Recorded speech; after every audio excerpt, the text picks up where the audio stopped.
A primeira seção do capítulo que aborda os direitos de vizinhança trata do uso anormal da propriedade. Esse uso anormal da propriedade é definido por três interferências ou atos, e dependendo do tipo de interferência ou ato que é configurado no fato concreto, as resoluções dos conflitos serão diferentes.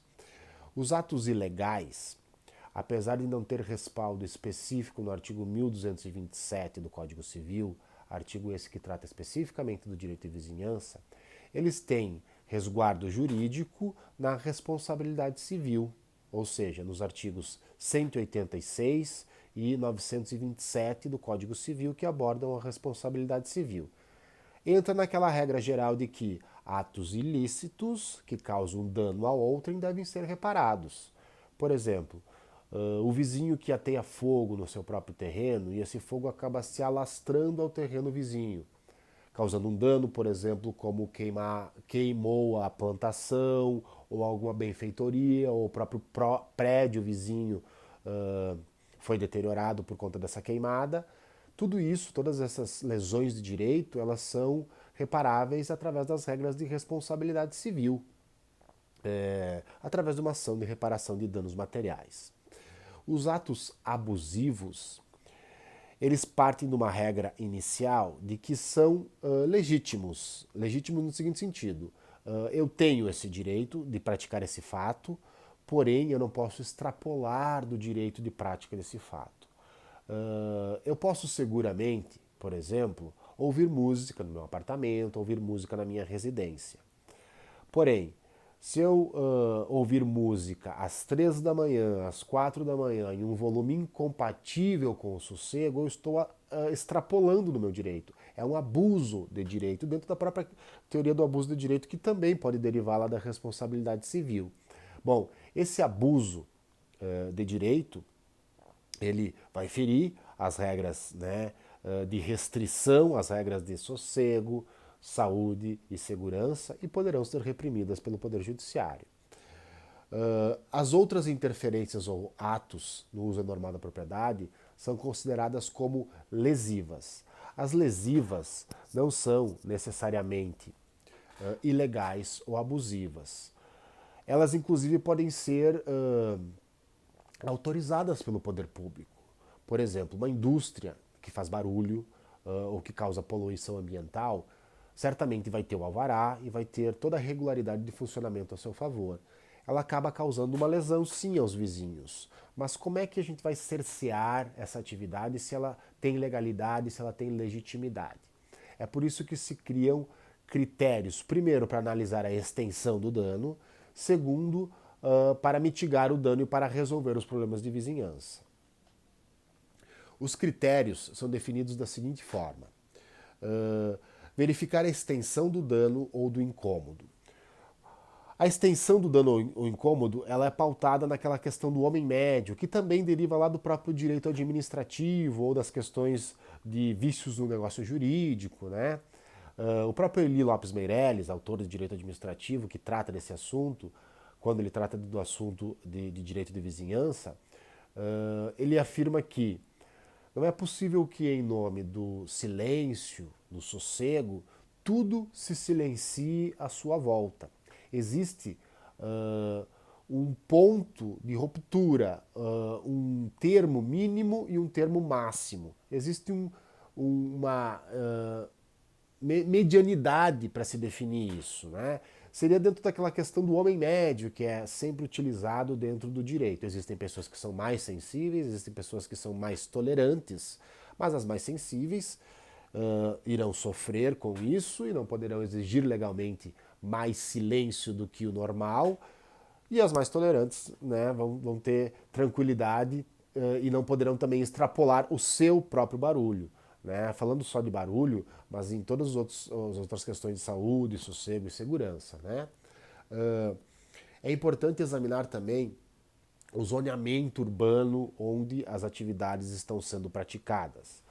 Não é possível exigir, por exemplo, que alguém que seja vizinho de uma área industrial possa exigir juridicamente que seja cerceada a atividade industrial, porque o zoneamento onde ele se encontra não lhe dá direito a isso, né?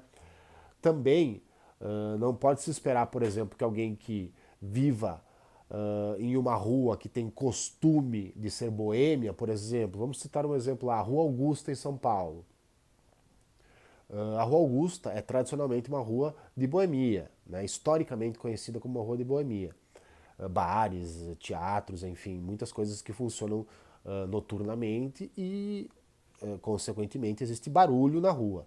Não se pode esperar que alguém que more na Rua Augusta queira silenciar todas essas atividades, porque é já costumeiro e aquela zona da cidade que é do centro de São Paulo, pertinho da Avenida Paulista, vai ser cerceada, né, devido ao incômodo de um ou outro vizinho. O zoneamento e os costumes locais são relevantes para entender a extensão do dano. Considerar a anterioridade da posse diz respeito à teoria da pré-ocupação. Pré-ocupação em que sentido? Quem se instala primeiro na região acaba definindo qual é a sua característica. Por exemplo, uma indústria se instala em determinado local e depois que a indústria já está operando lá há algum tempo, o centro da cidade começa a se alocar, ou bairros da cidade começam a se alocar em volta desta indústria. Não é de se esperar que quem se alocou lá depois redefina a função da área, redefina como área residencial, já que a indústria estava lá antes da própria alocação que foi posterior, né? Então essa teoria da pré-ocupação acaba definindo qual é a destinação da área. É claro que em muitas questões como direito ambiental ou demais questões de direitos difusos e coletivos, não se tem direito adquirido de forma absoluta, né? Mas de qualquer forma, a regra geral é que quem se instala primeiro na localidade acaba definindo qual é a sua função social, se é industrial, se é estritamente residencial. As soluções para a composição desses conflitos se dão da seguinte forma: se o incômodo é normal e tolerável, não deve ser reprimido. Veja, o Carlos Roberto Gonçalves traz na doutrina dele a questão da moralidade, né? Ou ele mesmo intitula como uma questão de decoro, uma questão de decoro. Veja bem, o que envolve direito de vizinhança é sossego, saúde, segurança e as demais regras lá de construções, águas que a gente vai ver depois, né? Mas, por exemplo, se é sabido que determinado apartamento em um condomínio edilício é ocupado por prostitutas e eventualmente as prostitutas, enfim, né, utilizam o apartamento para fins diversos. O Carlos Roberto Gonçalves dá esse exemplo, exatamente esse exemplo, né, de prostitutas, e fala que essa questão moral ela não é abarcada pelo direito de vizinhança, né? O direito de vizinhança só vai observar sossego, saúde e segurança. Se essa atividade ameaçar diretamente sossego, saúde e segurança, ela deve ser cerceada. Se não, o mero ato em si não pode ser cerceado dentro das regras de direito de vizinhança.